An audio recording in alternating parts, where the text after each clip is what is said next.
Hello, this is Spellswise MTG, and today we're looking at my 10 favourite cards for Commander to put in a 99. So this is in no particular order. So the first card we have is Mystic Reflection. This card costs 1 and a blue, and it's an instant, and it reads, choose target non-legendary creature. Next time one or more creatures or planeswalkers enter the battlefield this turn, they enter as copies of that chosen creature. It foretells for blue.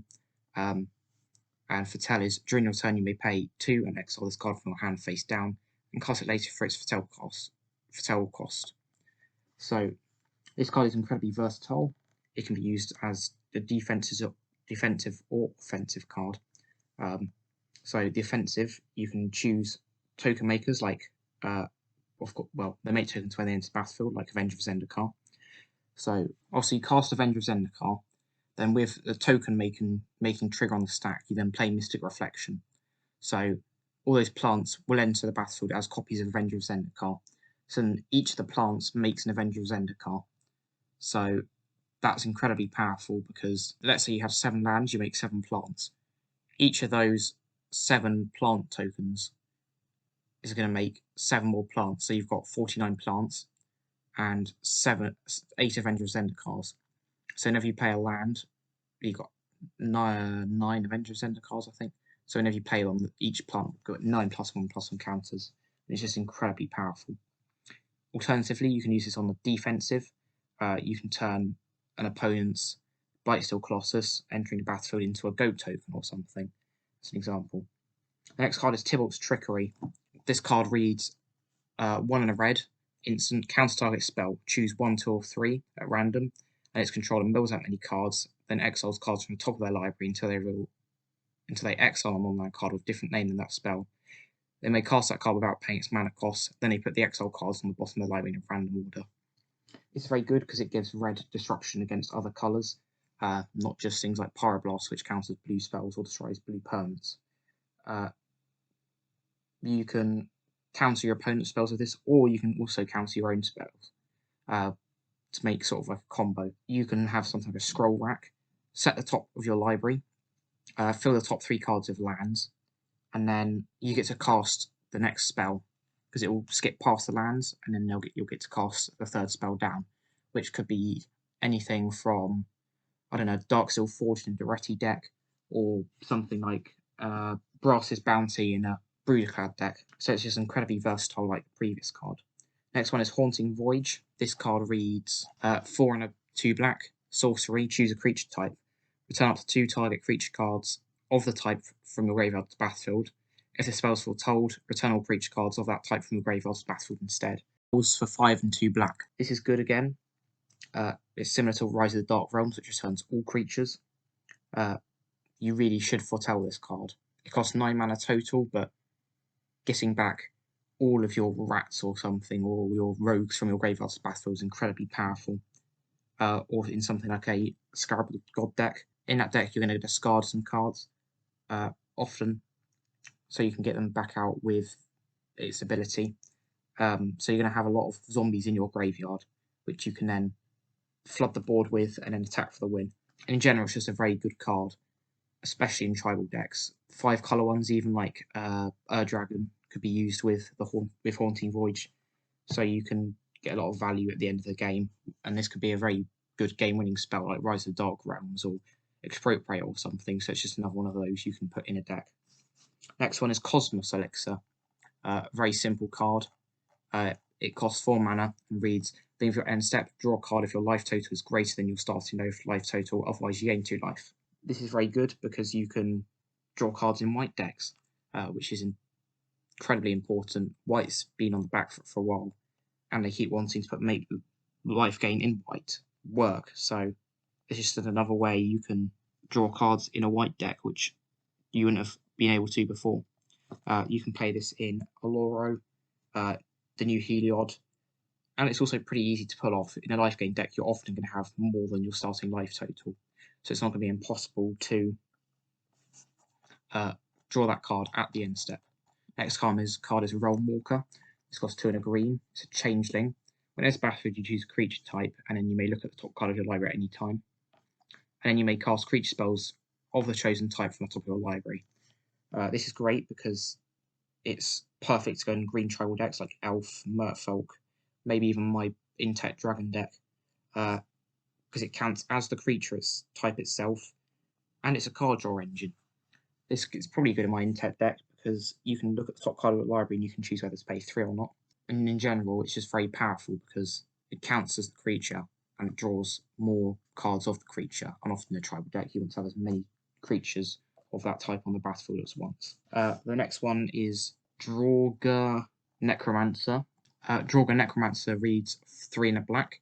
It's a snow creature zombie cleric, not particularly important a snow bit. If a non-token creature an opponent controls would die, exile that card with an ice counter on it instead, and you may cast spells from among cards in exile your opponents own with ice counters on them, and you may spend mana from snow sources as though it were mana of any colour to cast those spells.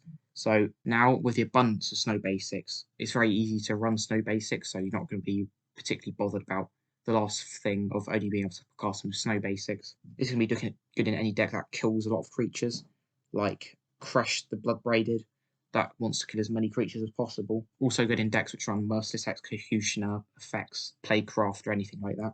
And also this acts as Graveyard Hate because it prevents stuff from dying, stops your opponents from reanimating stuff as well. So very good utility card there, and it also gets card advantage. The next one is Dream Devourer. This is a 1 and a black creature human demon cleric. Each non-land card in your hand without Foretell has Foretell, and its Foretell cost is equal to its mana cost reduced by 2. And whenever you Foretell a card, Dream Devourer gets +2/+0 in turn to turn. Not really relevant, that last bit. This is very good in Storm decks because it basically just says pay your mana now, and then next turn, all of your spells cost 2 less. It's also good in Wheel decks because you get to choose the cards you want to keep out of your hand. So you can get rid of them and then cast a Windfall or something. Discard the cards you don't want out of your hand. Draw 7, and then you've got the cards you wanted to keep from your previous hand to cast later on whenever you want. The next set of cards is a Lan Cycle. There are 10 of these, 1 in each 2-colour pairing. I'll give you an example of one. So here we have Lich Jara Mirror Lake. It's a land. They all enter the battlefield tapped, and there's 2 in each single colour.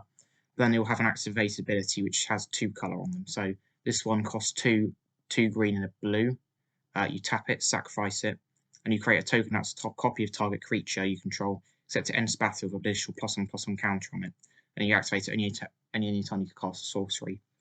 So these are very powerful because they don't really affect your mana base that much. However, they're just a bit of extra utility in your mana base, which is really important to have because it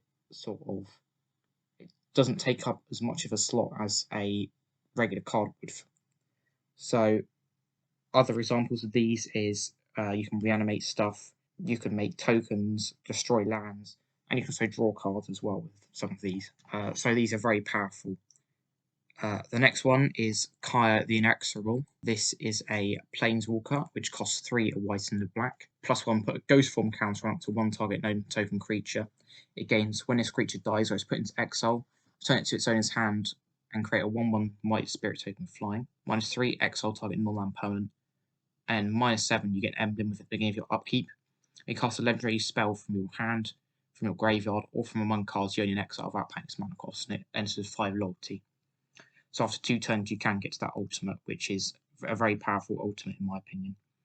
This Planeswalker is very good because it protects herself with +1, and it also protects a creature as well. So if the creature would die, you then get 1 more White Spirit, which has flying to block attackers coming at Kyren.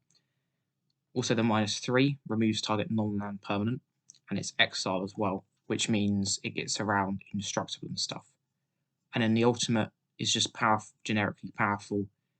Don't particularly look at Planeswalker just for the ultimate because you're very unlikely to get there. This does get hit with doubling season and stuff, so that's always a benefit. And then the 10th and final card is Doomscar. This costs 3 and 2 white. It's a sorcery and it destroys all creatures. You foretell it for 1 and 2 white, and then it's got the foretell as well. So this is basically a board wipe. you exile it in turn 2, and then you get it a later turn for 3 mana. It's just a cost-reduced Day of Judgment, in my opinion. And if you have a Foretell deck as well, you're going to have synergies around Foretell. So what's my opinion of this set? This set looks very interesting. There's lots and lots of powerful cards. Things like Vorinclex, Tyvar Kell, and other cards I'm discussed here today. Godspan Dragon's just generically powerful. I just don't find it particularly interesting. A lot of the legendary creatures also look very fun to build around, like Como, Cosmos Serpent, Ovar the All-Form, and also they finished off the Lan Cycle from Zendikar, which are very good in Commander. And it's just a lot of generically powerful cards in this set. I'm also very happy with the double-sided legendaries. All of them look quite interesting. A Snow Tribal deck would be fun, but I feel like you have to buy like a booster box of this to get a lot of different snow cards, because I wouldn't really know how to go about making a snow deck. Probably just running a load of snow, all that snow lands and cards which care about snow. It's just a very generically powerful set. The Saga's a bit underwhelming. Also, the rune cards I thought would be better. I thought they would do a bit more. Foretell seems powerful, but there's so little of them that the powerful ones aren't really... You're going to be able to guess what cards they are more than you should do. Cards have good art, in my opinion. They fit well in the Norse mythology theme. And also red and white are given a boost up. And unfortunately, green is accelerated again with things like Vorinclex, Rollwalker, and stuff like that, which is boosted way above the limit compared to other colours. And a lot of like the showcase art, I love the frame for them. And the Vorinclex with the Phyrexian writing looks... I really want one of those, but I'm not spending $28. I don't know about being in pounds, but I'm not spending that to just get a card with Phyrexian on it. So I hope you enjoyed this video.